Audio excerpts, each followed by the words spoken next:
Luxor is a city in Egypt right by the Nile River. People call it the biggest open-air museum in the world. That's because it's full of old ruins and temples. A long, long time ago, Luxor was called Thebes, and it was the capital of all of Egypt. Back then, Egyptians believed in lots of gods, and they built giant temples for them. These temples had cool pictures called hieroglyphics and big statues. They were important places for the Egyptians.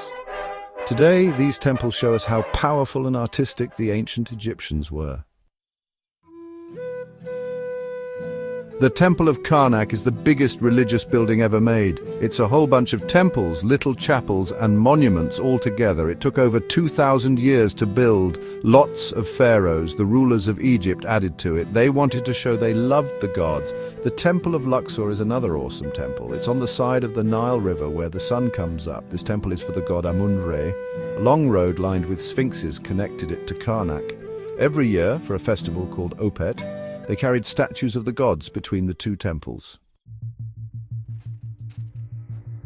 On December 21st, something super cool happens in Luxor. It's the winter solstice, the shortest day of the year. On this day, the sun lines up perfectly with Luxor Temple. The sunlight shines right into the middle of the temple. It makes an amazing show of light and shadow. This wasn't a mistake. The ancient Egyptians knew a lot about the stars. They built the temple so the sun would do this on this special day. The winter solstice at Luxor Temple reminds us how smart the ancient Egyptians were.